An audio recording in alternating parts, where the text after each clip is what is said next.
My name is Flora Mitchell. I'm 31. For my parents' 40th anniversary, I flew 3,000 miles with a gift wrapped in gold paper. Before I could even sit down, Mom looked at me and said, "We didn't invite you. Your sister planned this." Then Dad pushed my gift off the table and said, "We don't want anything from the daughter who abandoned us." I picked it up, and I left.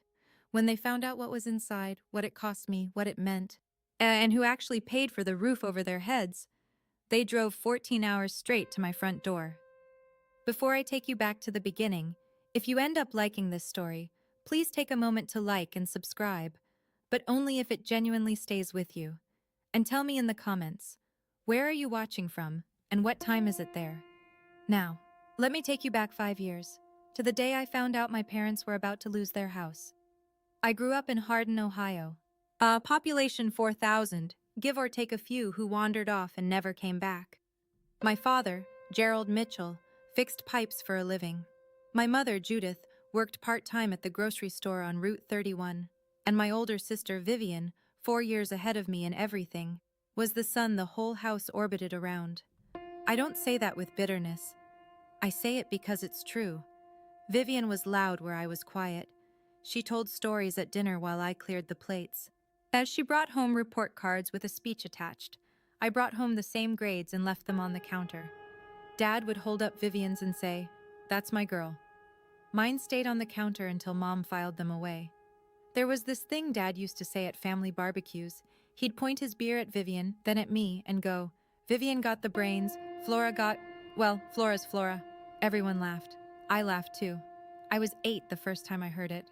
I was 18 the last time. And the joke never changed. Neither did the audience. I went to nursing school, graduated, got a job offer in Denver, Colorado, and packed everything I owned into 2 suitcases and a cardboard box. The morning I left, Dad was fixing a pipe under the kitchen sink. I stood in the doorway and said, "Bye, Dad." He didn't come out from under the sink, just said, "Good, one less mouth." That was June 15th, my birthday. I didn't leave because I stopped loving them. And I left because staying meant disappearing, and I was already halfway gone.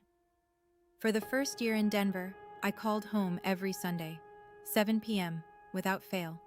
Mom picked up sometimes. Dad never did. By the second year, the calls went to voicemail more than they didn't. I texted Vivian about it. "They're busy," she wrote back. "Don't take it personally." Then a week later, "You know how Dad is. He thinks you abandoned us." I sent birthday gifts, Christmas packages, and a hand-knit scarf I spent 3 weekends making for Mom. I never heard a word about any of them. When I asked Vivian, she sighed and said, "I think they threw it away without opening it, Flora. I'm sorry."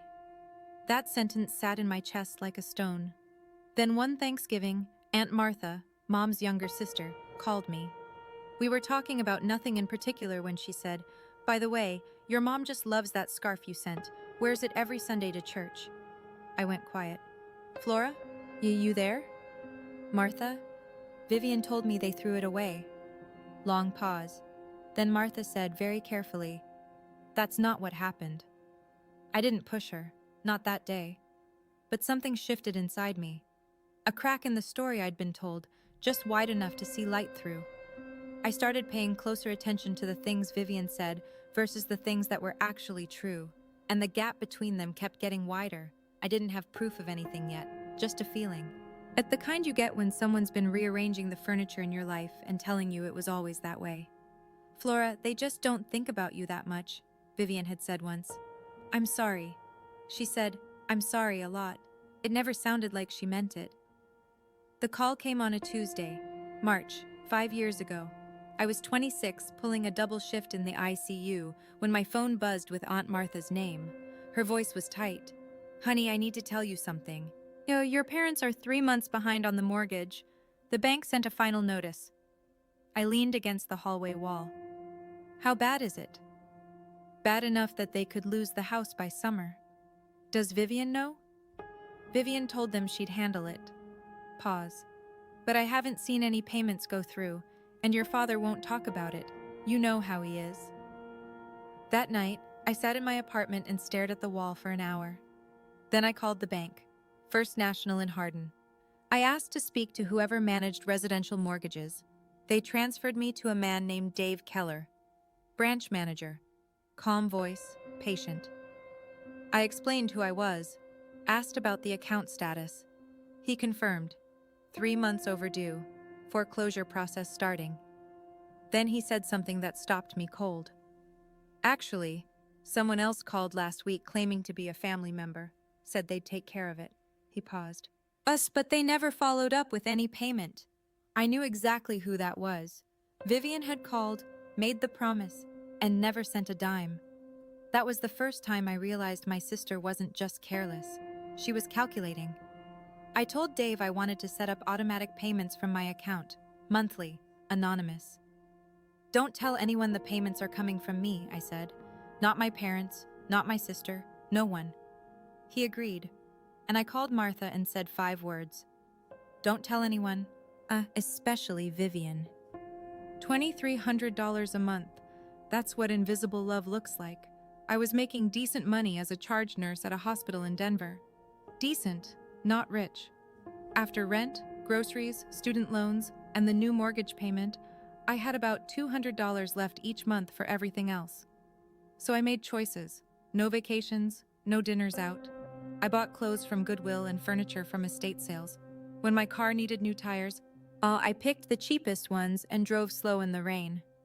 Tommy Reed, my boyfriend, a carpenter with steady hands and a quiet way of seeing things, figured out what I was doing within 3 months. I didn't tell him. He just noticed I stopped buying coffee on the way to work, and then he noticed the spreadsheet on my laptop, and then he sat down on the bed and said, "It's the house, isn't it?" I nodded. He didn't say I was crazy. He didn't say I should stop. He said, "Okay, I'll fix the porch railing myself so we don't have to hire anyone." That was Tommy. No speeches, just lumber and a level. For 5 years, I worked extra shifts. I picked up holidays, weekends, overnights. I didn't complain. Every month, $2,300 left my account and landed in my parents' mortgage. And every month, the balance got a little smaller. My parents never called. Not once. Not on my birthday, not on Christmas, not when I got promoted to charge nurse. But the mortgage stayed current. And the foreclosure notices stopped, and the house on Maple Drive stayed standing. I never asked for a thank you, but I didn't know someone else was already getting thanked for what I was doing. Aunt Martha was my only window into what happened back in Hardin. She'd call me every few weeks, careful not to say too much, careful not to say too little. But one evening, about 2 years in, her voice sounded different, harder. "I need to tell you something," she said, "and you're not going to like it." Vivian had told my parents she was the one paying the mortgage. Not helping, not contributing, paying, the whole thing. According to Martha, Dad stood up at Thanksgiving dinner, the table full of cousins, uncles, neighbors, and raised his glass. "To Vivian," he said, "the only one who actually cares about this family." Everyone clapped. Mom cried. Vivian smiled and said, "It's nothing, Dad. You'd do the same for me." It wasn't nothing.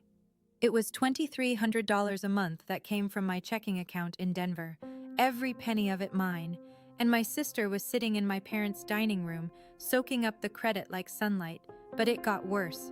Martha told me that Vivian used this new status, this borrowed hero badge, to convince Dad to put her name on their bank accounts, to let her manage the family finances. She even got added to the insurance paperwork, all with Dad's grateful blessing. She's positioning herself," Martha said flatly, "and your parents are handing her the keys." I felt sick, but I didn't call them. I didn't expose her. I told myself, as long as the house is safe, it doesn't matter who gets the credit. Then Martha said the thing that cracked me open. "Your father told your cousin Bobby last week, exact words, 'I raised one good daughter and one stranger.'" I hung up, and I didn't call anyone for 3 days. Then the holidays stopped, including me around year 3. Thanksgiving. "Mom's not feeling well," Vivian texted. "Better if you don't come this year." Christmas. "Dad doesn't want any drama. Maybe just call." Easter. Nothing. No text, no call, just silence. But through Martha, I knew the truth. The house was full every holiday. Cousins drove in from Columbus. Uncle Ray brought his famous pie. The neighbors came for dessert. Everyone was there. Everyone except me. Vivian had built a wall around my family and put herself at the gate. And nobody questioned it because as far as they knew, she was the one keeping the roof over their heads. Meanwhile, I kept paying, every single month. The balance went from $140,000 down to $80, then $60, then $40. I watched the numbers fall on my bank app like some kind of reverse countdown, not to something beginning, but to something ending. Tommy asked me one night while we were doing dishes, "When does this end, Flora?" I dried a plate, set it on the rack. "When the house is paid off," I said. "Then I'll know they're safe. That's enough." He looked at me the way he sometimes did, like he could see the cost of what I was carrying and wished he could split it in half. "Is it, though?" he asked. "Is it enough?" I didn't answer. The final payment cleared in September. 5 years, 60 monthly transfers, $137,412 total. The house on Maple Drive was free and clear, owned outright by Gerald and Judith Mitchell. And 2 weeks later, I got the one thing I never expected, an invitation, sort of. I was scrolling through Facebook on a Sunday morning when I saw it. Vivian's post, bright and public. "Planning Mom and Dad's 40th anniversary party, family only, October 14th. It's going to be so special." 200 likes, 40 comments, cousins tagging each other, neighbors asking what to bring, Uncle Ray promising 3 pies this time, no message to me, no call, no text. I sat with my phone in my hand for a long time. Then I called Vivian. She picked up on the 4th ring. "Flora, hi. I saw the post. When should I book my flight?" Silence. Then, "Oh, I didn't think you'd want to come." "It's their 40th anniversary, Vivian." "I know, but Dad said he doesn't want any awkwardness." "Did Dad say that? Or did you?" Another pause, longer this time. Bet I could hear her recalculating. "I'm just trying to protect everyone, Flora." "From what? From me showing up to my own parents' anniversary?" "It's not like that." "Then what is it like?" She exhaled, sharp and thin. "Look, I just don't want this to turn into a thing. You haven't been around. People will ask questions." "Let them ask." "Flora." "I'll be there." I hung up. My hands were shaking. Not from anger, from something deeper. 5 years of silence. And my sister was still deciding whether I existed. That night, I lay in bed staring at the ceiling. Tommy rolled over and said, "You're going, aren't you?" "Yeah." "Good." He paused. "What are you bringing?" I thought about it for exactly 1 second. The truth. He didn't ask what I meant, but I think he already knew. And somewhere in that dark room, something inside me shifted from hoping to deciding. "You don't get to erase me from my own family, Vivian. Not anymore." The next morning, I called Dave Keller at First National. "Dave, it's Flora Mitchell." "Flora, good to hear from you. Congratulations, by the way. That last payment went through clean." "That's actually why I'm calling. I need the original mortgage satisfaction certificate and a full statement of all payments made over the past 5 years. Every transaction, every date." He was quiet for a moment. "You sure you want all of that? It shows everything. Your name, your account, every transfer." "That's exactly why I want it. Give me a few days. I'll have it all notarized and ready." The package arrived the following week. A thick manila envelope from First National Bank. Inside, the payoff certificate, crisp, official, stamped with the bank seal.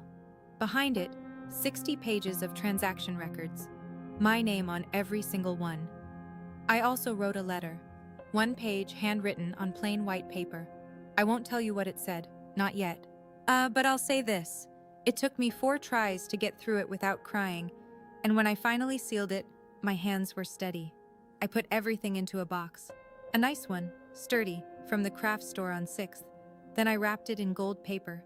Not because I'm fancy, but because it was my parents' wedding color. 40 years ago, their cake had gold ribbons. Mom kept one in her jewelry box for decades. I thought she'd remember. The morning of my flight, Tommy drove me to the airport. At the curb, he held my bag while I stood there with the gold box tucked under my arm. "Whatever happens," he said, "you already did the right thing. 5 years of the right thing. I kissed him and walked inside. I didn't know then that I'd be back in less than 24 hours, without the box. The flight from Denver to Columbus was 3 hours and 12 minutes. I spent all of it with the gold box on my lap, running my thumb along the edge of the wrapping.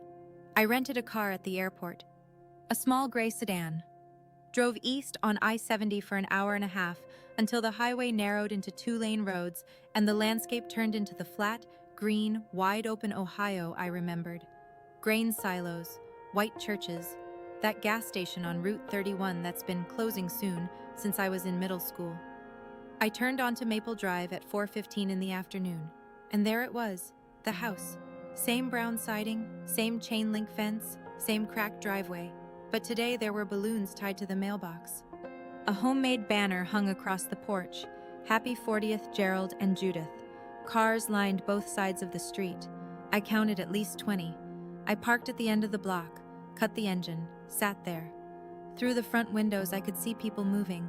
I could hear music, something country, turned up just enough to leak through the walls. Laughter. Voices layered over each other the way they do when a room is full.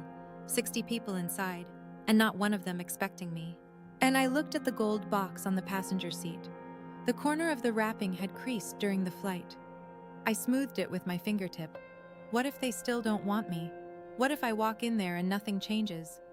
I sat for 10 minutes, watched the light shift through the trees. Then I picked up the box, opened the car door, and stepped onto the sidewalk. The front door was 30 yards away. It might as well have been 3,000 miles. Then I opened the screen door and stepped inside. The living room had been rearranged. Tables pushed together in an L shape, covered in white cloth. Folding chairs borrowed from the church lined every wall. Flower arrangements sat on every flat surface. Vivian's touch, no doubt. A slideshow played on a laptop in the corner. Photos of Mom and Dad through the years. I wasn't in many of them. A few heads turned, then a few more. Mrs. Patterson, our old neighbor, was the first to speak. "Flora? Oh my goodness! We haven't seen you in years!" She said it loud enough that half the room heard. Conversations dimmed. Forks paused. Eyes moved from me to the gold box in my hands, then back to me. I scanned the room. Uncle Ray by the food table, Cousin Bobby near the window. A dozen faces I half recognized, and a dozen I didn't. Then I found her. Aunt Martha. She was standing near the kitchen doorway with a glass of iced tea, and the moment she saw me, her hand froze halfway to her mouth. But her eyes dropped to the box, then widened. She knew. She knew exactly what I was carrying. We looked at each other across the room. 5 years of secret keeping passed between us in a single glance. I could see the question on her face. "Are you sure?" I gave a small nod. Martha set her glass down and pressed her lips together. Then she nodded back. Just once. Firm. Behind me, the screen door creaked shut. In front of me, the murmur of the room rebuilt itself. Quieter now, but with a new frequency underneath, the low hum of something unexpected. People were watching, and I hadn't even said a word yet. Vivian was mid-sentence when she saw me. She'd been standing at the head of the table with a champagne glass, giving what sounded like the tail end of a toast. "And I'm so grateful I could give back to you both, especially with the house. Everything I've done, I did out of love." Applause, a few raised glasses. And Dad nodded from his chair like a king receiving tribute. Then Vivian's eyes drifted past the crowd and landed on me. The change was instant, not dramatic. She was too practiced for that. Just a flicker, a tightening around the mouth. Then the smile came back, wider, warmer, like she'd rehearsed it in a mirror. She set down her glass and walked toward me, every step measured. When she got close, she leaned in, not a hug, just close enough to whisper, "What are you doing here? I told you Dad doesn't want you here." "I came to give Mom and Dad their gift," I said. My voice was even. My hands were not. Vivian glanced at the gold box. "What is that? Some last-minute thing from the airport gift shop?" I didn't answer. She stepped closer. "You should go, before Dad sees you." But it was too late. Across the room, Dad had turned in his chair, and Mom, sitting beside him, was already staring. In that moment, as I remembered something Dave Keller had said when he handed me the documents. Miss Mitchell, this is one of the most selfless things I've seen in 20 years at this bank. Your parents are lucky. Lucky. Standing in that living room, watching my sister block my path and my father's jaw tighten at the sight of me. Lucky felt like a word from someone else's language. But I kept walking. Mom saw me before Dad said anything. She was sitting to his left in a padded folding chair, her hands resting on a paper napkin she'd folded into a tiny square. When our eyes met, something moved across her face. Surprise, maybe relief, maybe guilt. I couldn't tell. It was there for half a second, then gone. The room was getting quieter. People were watching now, the way people watch when they can feel something coming but don't know what. Flora, Mom's voice was small. We didn't invite you. Your sister planned this. 60 people heard it, and I know because I could feel every single pair of eyes land on me at once. The silence wasn't empty. It was thick. It pressed against my skin. I know, I said. I came anyway. I have something for you and Dad. Mom looked at Dad. Dad looked at me. I don't know what I expected to see on his face. Surprise, maybe. Curiosity. Something human. What I got was stone. His mouth set in a flat line, his eyes narrow, and his arms folded across the front of his pressed Sunday shirt, like a gate swinging shut. He didn't say anything yet, but his body said everything. Behind me, I could feel Vivian moving closer. Beside me, the quiet hum of 60 people deciding whether to look away or lean in. Aunt Martha hadn't moved from her spot near the kitchen, but I could feel her watching me like a lighthouse watches a boat in bad water. I took another step forward, toward the table, toward my parents. That the gold box felt heavier than it had in the car. I didn't come to cause trouble, I said. I came because it's your 40th anniversary, and I'm your daughter. Dad's eyes dropped to the box, and his jaw tightened. I set the box on the table, right between the flower arrangement and the anniversary cake with its gold frosting letters. The wrapping caught the overhead light and flashed, just for a second, like something precious. Dad stared at it. His jaw worked side to side, the way it always did when he was building toward something. Then he reached out and pushed it, not gently, not a nudge, a flat-palmed shove that sent the box sliding across the tablecloth and off the edge. It hit the floor with a dull thud. One corner of the gold paper tore open. The room gasped, not loudly, more like 60 people inhaling at the same time. We don't want any cheap thing from you. Dad's voice was loud enough for the back row, for the cousins by the window, thick for the neighbors near the door. He wanted everyone to hear. You show up when you feel like it, disappear for years, and you think a box fixes everything? I didn't move. He pointed at Vivian. Your sister's been here.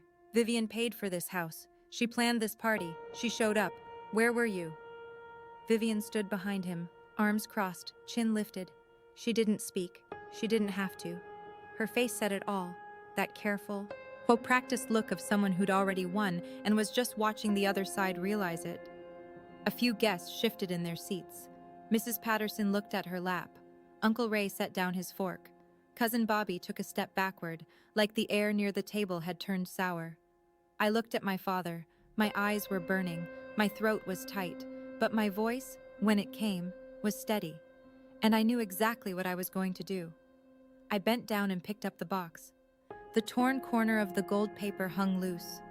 I smoothed it back into place with my thumb, carefully, the way you'd fix a child's bandage. I took my time. The whole room watched. Then I straightened up, looked at my father, looked at my mother, looked at Vivian. I didn't come here to beg, I said. I came to give you something I spent 5 years working for, but I won't stand here and be humiliated for loving you. Nobody moved. I turned around, walked past the folding chairs, past the slideshow still cycling through old photos, past Uncle Ray with his hands on his knees and Mrs. Patterson pressing a napkin to her mouth. 60 people, and not one of them said a word. Not one of them stood up. The only sound was my shoes on the hardwood and the low country song still playing from the speaker in the corner like it hadn't gotten the memo. Aunt Martha was standing near the front door. When I reached her, she caught my arm. Not hard, just enough to stop me. As she looked at the box, then at me. Her eyes were full and fierce. "Leave it with me," she whispered. "Trust me." I hesitated. Everything in me wanted to take it home, shove it in a closet, and never think about Hardin, Ohio again. But Martha's hand was steady, and her eyes said what her mouth didn't. I've been quiet long enough. I placed the gold box in her hands. Then I walked out the front door, down the porch steps, and into the October air. I didn't look back, but I heard it, my mother saying my name, just once, very softly, and then nothing. Driving away from that street, I kept asking myself, why did I keep hoping? 5 years I'd paid their mortgage, and what did I get? A box shoved off a table and a door closed behind me. Have you ever given everything to someone who didn't even notice? Who looked right past your sacrifice and thanked someone else for it? What would you have done? Would you have left the box or taken it with you? Tell me in the comments. I really want to know. I was already on the highway when it started. I didn't see it happen, but Martha told me every detail later, and she's not a woman who exaggerates. If anything, she undersells. So when she told me what went down in that living room after I left, I believed every word. Here's what happened. The party tried to recover. Vivian clapped her hands and said, "Okay, everyone, let's not let this ruin Mom and Dad's night. Who wants cake?" A few people murmured. Someone picked up a fork. The music kept playing, but Martha didn't move. She stood near the door, holding my gold box, watching the room try to paste itself back together. She told me later she felt like she was holding a grenade with the pin already out. 5 years of someone else's lie, sitting right there in her hands. She walked to the center of the room. "Before anyone touches that cake," she said loud and clear, "there's something you all need to see." Gerald's head snapped up. "Martha, stay out of this." "No." Martha set the box on the table, the same table Dad had pushed it off of 2 minutes ago. "I've stayed out of it for 5 years. That ends tonight." Vivian moved fast. "Aunt Martha, this isn't the time." "Oh, this is exactly the time, Vivian." The room went absolutely still. Not quiet, still, like the air itself had stopped moving. Martha opened the box. Inside, and the manila envelope from First National Bank. The letter, sealed in its white envelope. Everything Flora had carried 3,000 miles to give her parents. Martha pulled out the envelope first, held it up so everyone could see the bank's return address. Then she opened it. Martha unfolded the certificate and held it at arm's length. Her reading glasses were already on. She'd put them on while walking to the table, like she'd been planning this for years. Maybe she had. She read it out loud, every word. Mortgage satisfaction for 1427 Maple Drive, Hardin, Ohio, paid in full as of September 14th. Payoff completed by... She paused, looked at Gerald, then at the room. Flora Rose Mitchell. Total paid, $137,412. Silence. Not the awkward silence of before. This was something else. This was 60 people understanding all at once that the ground beneath them had shifted. Martha reached back into the envelope and pulled out a stack of papers. 60 pages, bank statements, transaction records. She held them up and fanned through them slowly. 5 years of payments, she said. $2,300 every month, from Flora's account in Denver. Her name, her money, every single line. Someone in the back row whispered, "Oh my God." I'm told Mrs. Patterson covered her mouth with both hands. Uncle Ray pushed his chair back from the table. Cousin Bobby just stood there staring at Vivian. Gerald didn't move. His hand, the same hand that had shoved the box off the table, was gripping the edge of his chair, shaking. Mom pressed both palms flat against her face. Her shoulders started to move before any sound came out. Then the sound came, and it was the kind of crying that doesn't care who hears it. Martha lowered the papers. She looked directly at Gerald. "This is what was inside that cheap thing you just threw on the floor. The 5 years, $137,000, from the daughter you said didn't care." Nobody breathed. Gerald turned to Vivian. His face was something I wish I could have seen. Martha described it as a man watching his own house catch fire, every line, every crease, rearranging itself around a new understanding. You told me you were paying the mortgage." His voice was flat, dangerously flat. Vivian's face had gone white. Not pink, not flushed, white. It's like someone had pulled a plug somewhere behind her eyes. I helped," she said. "I contributed." Martha didn't flinch. "Really?" Because Dave Keller at First National confirmed that every payment, every single one, came from one account. Flora's. "Not $1 from you, Vivian." She paused. "Not one." "That's not—" "I meant I helped in other ways." A voice from the back. Aunt Donna, Gerald's sister, 70 years old and sharp as a kitchen knife. "In what way?" "Exactly?" Vivian opened her mouth, closed it, opened it again. Nothing came out. The room turned. You could feel it, like a tide reversing. The people who'd been nodding along to Vivian's toast 10 minutes ago were now staring at her, the way you stare at someone you've just realized you don't know at all. Uncle Ray shook his head slowly. Mrs. Patterson wouldn't even look in Vivian's direction. Cousin Bobby crossed his arms and leaned against the windowsill, his jaw tight. As Vivian took a step backward, then another, no one moved toward her. No one defended her. The silence around her was total. Gerald was still gripping the chair, but he wasn't looking at Vivian anymore. He was looking at the front door. The door Flora had walked through. The door he hadn't stopped her from reaching. "The bank statement doesn't twist, Vivian." That was Martha. Quiet now, almost gentle. Almost. Martha reached into the box one more time. "There's one more thing," she said. At the white envelope, my handwriting on the front, Mom and Dad. Martha looked at Gerald. "Do you want to read this yourself, or do you want me to?" Gerald didn't answer. His hands were shaking too badly to hold paper. Mom was still crying, the quiet kind now, the kind that comes after the loud kind runs out of air. Martha opened the letter. She read it slowly. Not all of it.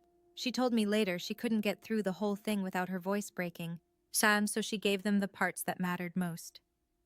"Mom and Dad, I know you think I left because I didn't care, but I left so I could take care of you from where I was strong enough to.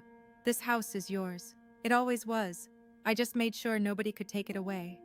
Martha paused, steadied herself. "I love you. I always have, even when you didn't see me." She folded the letter and set it on the table in front of Gerald. The room was wrecked. There's no other word for it. The older women were wiping their eyes with napkins. Uncle Ray had his head bowed. Two of the neighbors quietly headed for the door, not out of disrespect, but because they knew this wasn't their moment anymore. Mom reached across the table and pressed her fingers against the letter like she was touching Flora's face. Gerald sat there with his elbows on his knees and his head in his hands. 64 years old, and the man looked like he'd aged a decade in 5 minutes. Vivian was gone. At some time during the letter, she'd taken her purse and slipped out the back door without a word. Nobody noticed. Gerald pulled out his phone before Martha even finished putting the letter down. He dialed my number. I was merging onto I-70 West, the gold evening light cutting through the windshield, and I saw his name flash on the screen. I stared at it until it went to voicemail. He called again. Voicemail. Mom took the phone from him, dialed me herself. I watched her name appear. Judith Mitchell. I hadn't seen that on my screen in 3 years. Voicemail. Back in the living room, Martha told me this part. Gerald set the phone on the table and just stared at it, like he was waiting for it to ring itself, like technology might fix what he'd broken with his own hands. Martha said, "She's probably on her way to the airport. She flew 3,000 miles for you, Gerald, and you didn't even let her sit down." He didn't respond. The guests began to leave, one by one, and then in groups, they gathered their coats and plates and murmured things like, "Beautiful party," that no one believed. The cake sat untouched. The banner still hung across the porch. "Happy 40th. Old Mr. Holloway, the neighbor who'd lived across the street since before I was born, stopped at the door on his way out. He put his hand on Gerald's shoulder. "You know, Gerald," he said, "I always thought Flora was the quiet one. Turns out quiet doesn't mean gone." Gerald didn't look up. After everyone left, it was just Gerald and Judith at the table. Paper plates, cold food, a banner swaying in the draft from the screen door, and a letter from a daughter they hadn't spoken to in years, sitting open on the table between them. Martha told me they sat at that table for 3 hours. Judith didn't move the letter. She kept her hand on it like an anchor. Gerald read the bank statements, all 60 pages, one by one, running his finger down the columns of numbers. Every month, every amount. My name, repeated 60 times like a heartbeat he'd been too deaf to hear. Around 11 o'clock, Martha went home. She'd offered to stay, but Gerald waved her off without looking up. Go, Martha. We need to sit with this. At midnight, Gerald finally spoke. I pushed it off the table, Judy. Judith looked at him. I pushed my own daughter's heart off the table. His voice cracked on the word heart. Martha told me later that she'd called Judith the next morning. And Judith said it was the first time in 40 years of marriage she'd heard Gerald Mitchell cry. Not tear up, cry. Judith put her hand over his. Then we drive, she said. It's 14 hours. Then we leave now. Gerald looked at her. Something passed between them. Not words, not even a decision. More like a surrender. The kind that happens when you finally stop fighting the thing you already know is true. At 3 in the morning, Gerald backed his pickup out of the driveway, and Judith climbed in with a thermos of coffee and the gold box, rewrapped by Martha before she left. They pulled onto Route 31 heading west, didn't call ahead, didn't text, just drove. The odometer turned over mile after mile in the dark. Ohio, Indiana, Illinois, Nebraska, Wyoming, Utah, Colorado. 14 hours. At that exact moment, I was 30,000 feet in the air, flying home, staring at the empty seat next to me where a gold-wrapped box used to be. Tommy was waiting at Denver International when I walked out of the terminal. He didn't ask how it went. He could see it on my face. He just picked up my bag, put his arm around my shoulders, and walked me to the truck. We drove home in silence. Not the uncomfortable kind, the kind where someone loves you enough to know that words would only make it heavier. When we got inside, I sat down on the couch. I didn't take off my jacket, didn't turn on the lights. It just sat there in the dark living room while Tommy locked the front door and put the kettle on. Then it hit me. Not slowly, not like a wave building, like a wall falling. I pressed my face into the throw pillow and cried in a way I hadn't cried since I was a child. Loud, graceless, shaking. Tommy sat beside me. He put his hand on my back and he didn't say a word. Not, it's okay, not, they don't deserve you, not any of the things people say when they don't know what else to offer. He just stayed. After a long time, I sat up, wiped my face with my sleeve, turned off my phone. I didn't want to hear from anyone in Ohio. Not tonight, not yet. The next morning, I did what I always do. Got up at 5, made coffee, sat on the front porch in my bathrobe with the mug warm in my hands, watching the Denver sky lighten from black to gray to blue. Was I wrong to go? Was I wrong to hope? I kept turning it over, like a stone in my pocket I couldn't stop touching.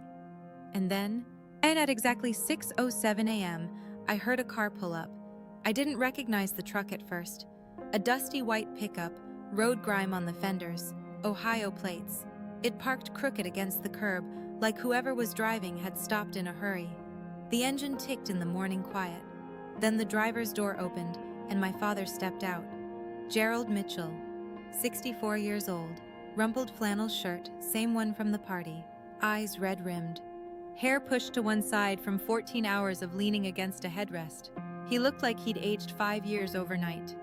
Mom came around from the passenger side. She was holding the gold box, rewrapped, the torn corner patched with fresh tape. She clutched it against her chest like it might fly away.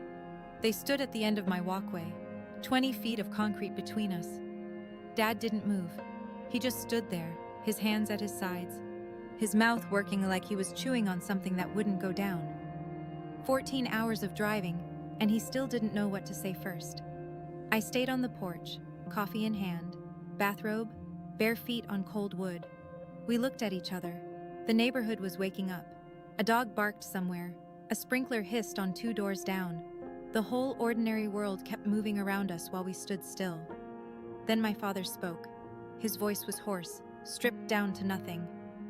I'm sorry, Flora. 3 words, 7 letters, and they were the 3 words I'd waited my entire life to hear from that man. He swallowed, tried again. I pushed away the only person who was actually holding us up. I didn't run to him. I didn't collapse.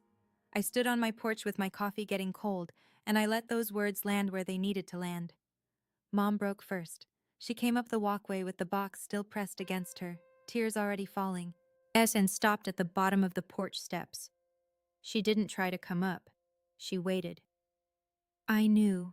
Her voice was barely there. Deep down, I knew Vivian wasn't telling the truth. I saw things that didn't add up, and I told myself it wasn't my place to question. But I was scared. Scared of your father, scared of losing Vivian, scared of everything. She looked up at me. I let him push your gift off the table, Flora, in front of everyone, and I just sat there. I know, I'm Mom. I'll never forgive myself for that. I looked at her for a long time, at the box in her arms, at the tape on the corner, at the dark circles under her eyes. Then I stepped aside and held the door open. Come in, I said, both of you. It wasn't warm. I want to be honest about that. I didn't fall into anyone's arms. I made tea. I set out mugs. I moved through my own kitchen with the steady efficiency of a woman who's spent 5 years taking care of people without being thanked for it. And then I let that rhythm carry me because it was the only thing keeping my hands from shaking. Tommy came out of the bedroom, said a quiet hello, shook Gerald's hand, and disappeared into the garage. He knew this wasn't his conversation. We sat at my kitchen table, the $4 estate sale table I'd eaten 1,000 quiet dinners at, and I said the thing I'd carried even longer than the mortgage. I love you, but I won't go back to being invisible. Mom nodded, fast and broken. And Dad just looked at his hands. I'm glad you came, I said, but showing up once doesn't erase 5 years of silence. Dad nodded. He didn't argue, didn't explain, didn't tell me I was being unfair. That, more than the apology, told me something had actually shifted. Over the next hour, they told me what happened after I left the party.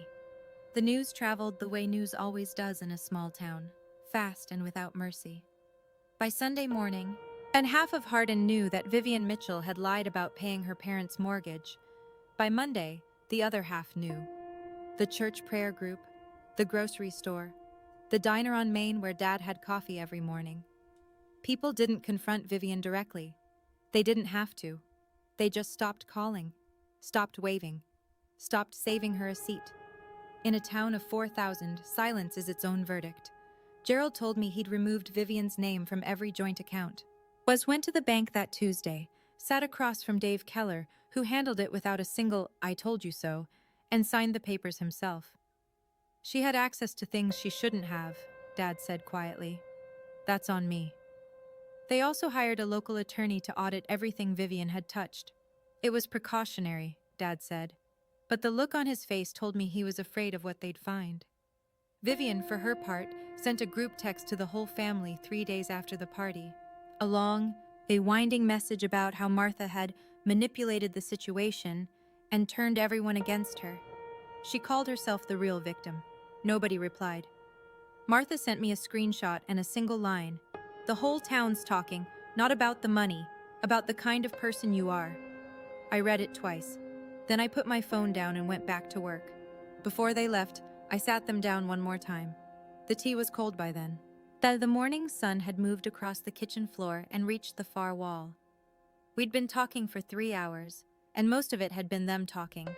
I'd listened. Now it was my turn. If we're going to rebuild this, I said, I need a few things. Dad straightened in his chair. Mom folded her hands. I need you to call me, not just when something goes wrong, regularly. I need to hear from you because you want to, not because you feel guilty. Dad nodded. I need you to stop letting one person decide who's in this family and who's not. That goes for Vivian, and it goes for anyone else. Another nod. And I need you to never, ever let anyone speak for me again. If you want to know how I feel, ask me. Not my sister, not a neighbor, me. The kitchen was quiet. The refrigerator hummed. Somewhere outside, Tommy's saw started up in the garage, a faint buzz through the wall. Dad cleared his throat. Can I? He stopped, started again. Can I hug you? I looked at him for a long time. This man who'd called me one less mouth, who'd pushed my gift off a table in front of 60 people, who'd driven 14 hours through the night with red eyes and a cracked voice to stand in my driveway and say 3 words.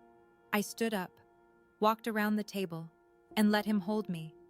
It wasn't forgiveness yet. I want to be clear about that. It was a door I chose to leave open, and there's a difference. I don't need you to make up for the past, I said into his shoulder. I need you to show up for the future. He held on tighter. That was 3 months ago. Dad calls every Sunday now. 7 p.m. without fail. Sometimes we talk for an hour.